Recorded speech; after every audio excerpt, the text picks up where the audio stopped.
Hey, what's up guys? Let's check out this free cooperative simulator game called Supermarket Together. This came out in 2024 and I normally avoid most simulator games, but there's a few good reasons why we're looking at this one. Alright, you ready to open? Yes, open this bitch. Let's do this. Well, I already told you the biggest reasons. It's free with co-op.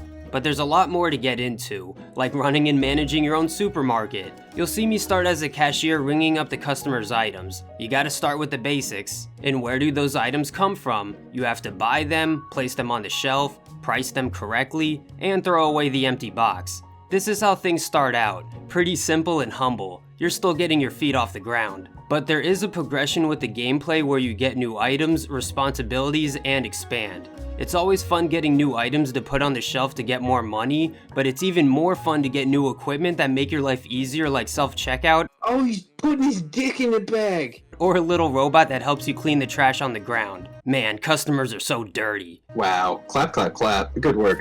There's a good amount of useful tools and different ways to spend your time throughout the day. As the day goes on, you want to make sure you're doing something productive, whether it's stocking the shelves, buying items, or even decorating. You can switch into this editor mode to buy useful things and decorations. There's a lot of cool stuff to mess with, especially from Halloween and Christmas, but spend your money wisely before you do all that. Something more important that you should focus on are your perks, something that adds a lot to this game. You have this giant perk tree that's pretty simple, but it's a lot in a good way. It'll take you a while to get all of these. Most of the perks are pretty useful with the stat buff, but they added some really good and expensive perks. Some of them can change up the gameplay quite a bit and make your life much easier. It's crazy how a perk system can make almost any game that much better. But if you really want to know what makes your life a lot easier, it's hiring someone below minimum wage. Okay, fine, we have to pay them fairly, but these people will change your life. Remember when you were working the cash register?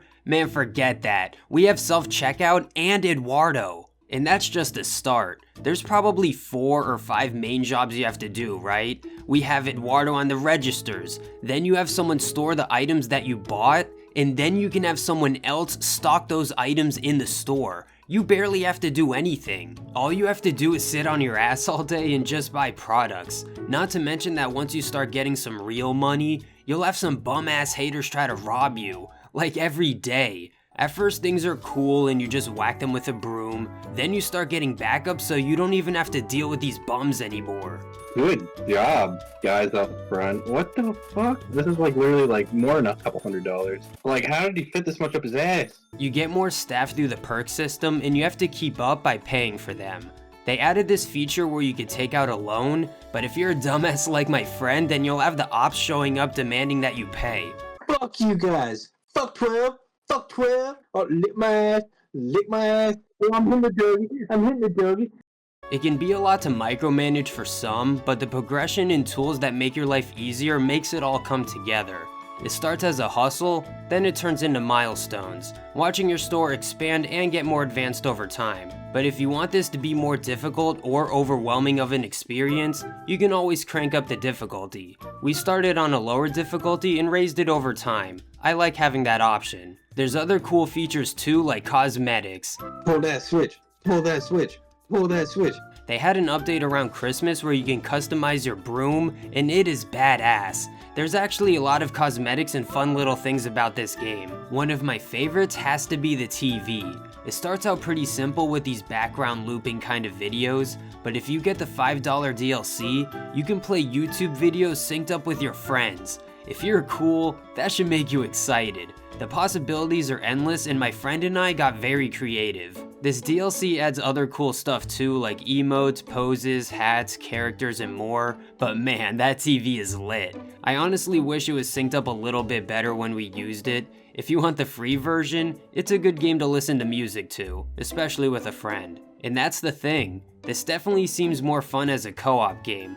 Kinda like a survival game, a lot of the things you do would take longer and be less fun by yourself. Luckily, there's multiplayer if you want to try it with other people. But there's other things to help you keep going, like the achievements. I was able to get most of them and they give you a reason to keep playing. I even pet a cat for what feels like 1,000 times just to get one of the more rare achievements. And one of the best things to keep you coming back is updates.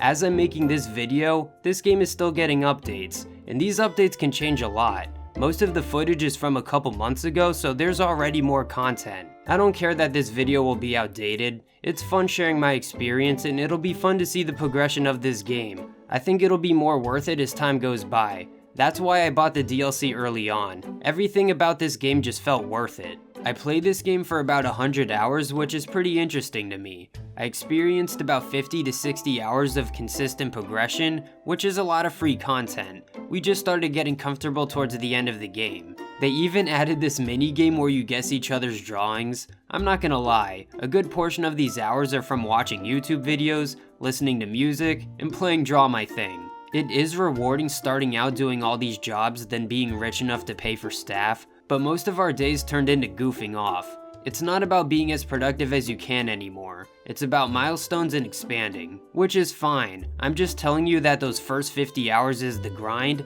and the rest is enjoying the fruits of your labor, which is still pretty fun. The progression is partially what makes these type of games so fun. My staff made my life easier, so it's fun to upgrade the staff room and keep them happy. It's not a huge deal, but there's a lot of little things I have fun with in this game, especially if you can make it entertaining with a friend. We got sponsored by Jack Daniels. If you're looking for players, you should have no problem with this player count, my god. This game started out with a bang and maintained it. Like, the numbers didn't drop off and plummet into the hundreds or anything. This is very respectable. Even if it did have hundreds, that wouldn't be bad. I think this game checks off a lot of boxes for a lot of people, so they realize it's worth a shot. And then they get hooked for a while because it's actually pretty good. Lots of games like this would cost money or be less accessible. Luckily, this game is easier to run compared to the system requirements. There's very few criticisms about this game, like this invisible forklift, but we did figure out this duplication glitch, which in turn is an infinite money glitch, but we chose to hold back and not ruin the experience. We only did it a few times. The biggest complaint was definitely the prices of all your items changing every week. Later you get an expensive item to automatically do this for you, so it's not that bad, but it could take a while to get this item and we found this annoying. Maybe they changed it by now. Other than that, this game is good to go. I don't play many random indie games as much, but sometimes you and the boys find a hidden gem. The fact that this is free and not a $10 or $20 game gives it a lot of leverage. Because of that and everything I mentioned, yes, I think Supermarket Together is worth playing. This is definitely worth at least trying out if it looks like your type of game. There's nothing to lose. I'll play random games with my friends and decide if it's worth reviewing, and felt like I would have regretted not making this one. Especially after getting this much playtime. I had to. I think you can easily get 100 hours if you really want to. I wanted to show off my experience so you know what to expect without spoiling too much. Hopefully you get the idea. Either way, I appreciate you hearing me out. Leave a like if you think this is a good game or if I helped you discover a hidden gem. You might want to subscribe if you made it this far and want to discover other cool games. I have other ways of showing my appreciation, but shout out to my first channel member. If you want the shout out, then become a member. Oh my god. Yo, what that shit? Okay, now you're just intentionally running people over. Let me hop on. Sorry, I'm new to this thing. But thank you guys for watching until the very end. It really means a lot. It's fun checking out random games and sharing my experience while trying to help you out. It's interesting when it's an indie game. Shout out to Dead Devs Tell No Lies. Hey yo, what a wild name and another reason why indie games are sick. Thanks for watching. Peace.